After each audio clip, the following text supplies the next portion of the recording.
Hey guys, here again for another video to the Complete Tuning Guide series that I've been doing.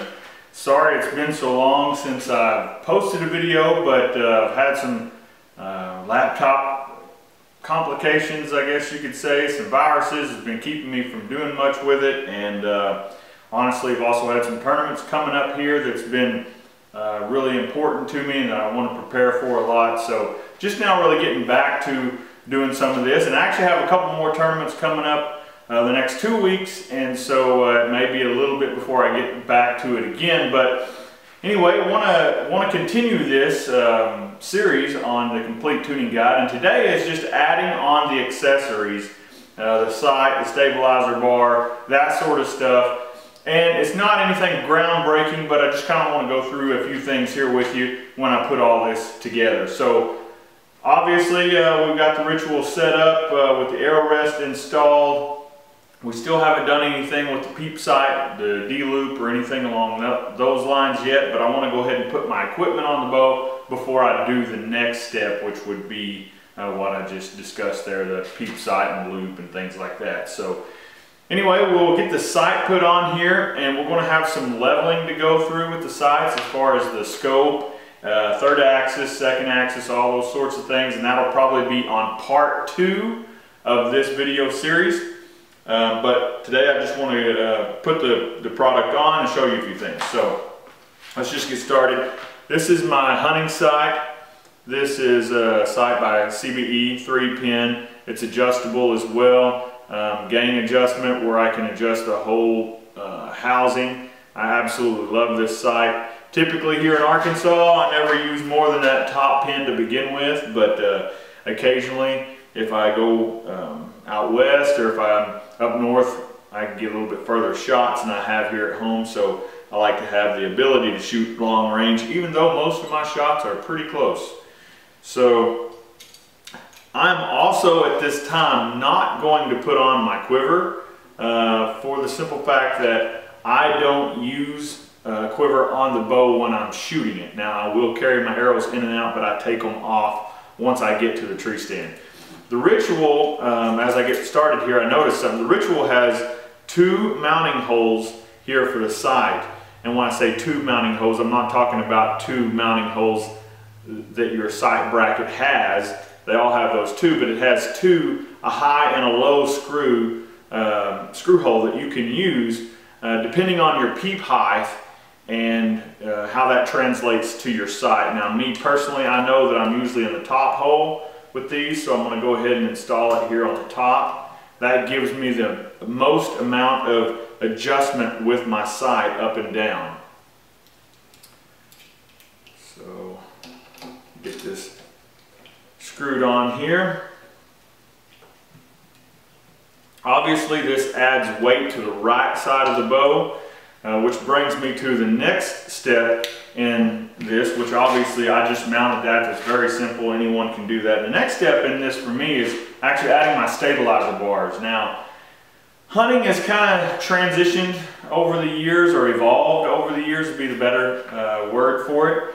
And we're seeing a lot more people use longer stabilizer bars, more counterbalances, more weighting on the bow. You know, you still see people wanting that really lightweight bow, but then you see them adding all these different accessories to it. And the good thing about that is you add the weight where you want the weight in order to make you a better shooter. Now I think this is a really instrumental part of setting up a bow.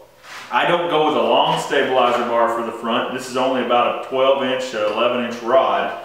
And that screws on the front here. That's really simple. On the front of this rod I have about 4 ounces. That's what I like. Nothing too heavy, especially for hunting. But about 4 ounces on the front of this 12-inch rod. But the most important to me as far as this setup goes is this back bar that I'm installing. Now it goes on right back here at the back of the riser, and I have this adjustable mount that Doinker makes that is absolutely fantastic. You can tighten it down extremely tight and it will never move on you.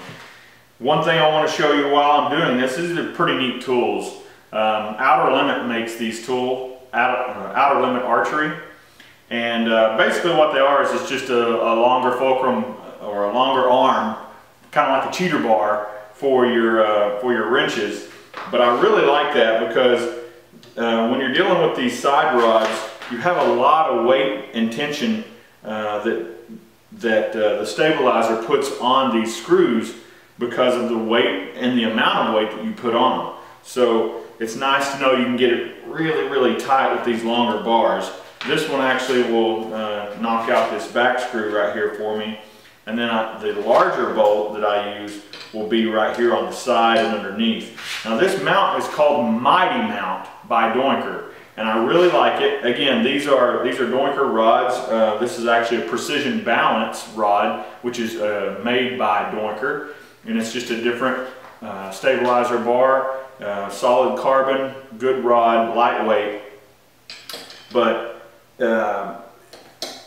I adjust this side rod. I don't typically put a whole lot of weight out here. You see that these are 2 dog weights, so that's maybe 3 ounces on the side right here.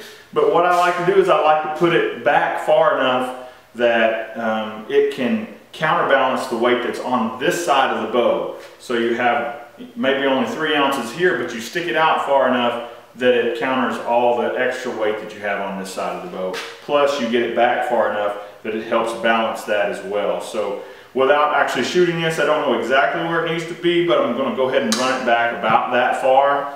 And I do want to put it down just a little bit further. I like the weight lower, so I'm going to spin it down and then again tighten it all up with my outer limit tool.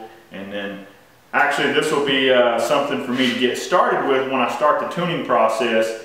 I want to feel how the weight feels exactly when I'm shooting the bow, and then what I'll do from there is fine tune where that weight needs to be on the side in order to make it comfortable and easy for me to aim with when I'm shooting. And then I'll go from there as far as starting to paper tune the bow, barrel shaft to tune the bow, and then, you know, step by step into the process down the road. So anyway, that was real quick and easy today, but I did want to show you these tools.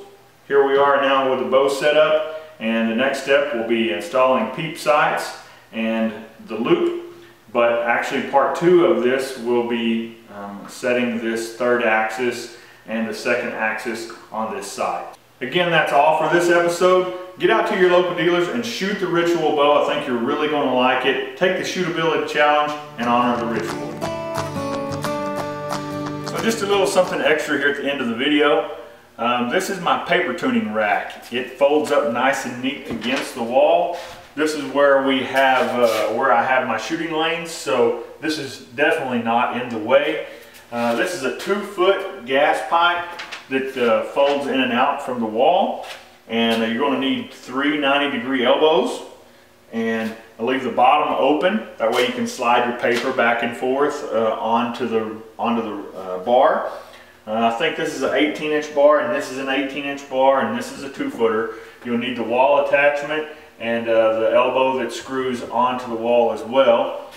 And like I said, this works great. I just use a little clip here to hold the paper down at the top, and works wonderful. Like I said, it gets out of the way. I know a lot of shops don't have a lot of room, and you're always looking for more room and ways to store things, and honestly, paper tuning racks can be in the way a lot. So this definitely helps, gets out of the way nice and easy, nice and slick and clean.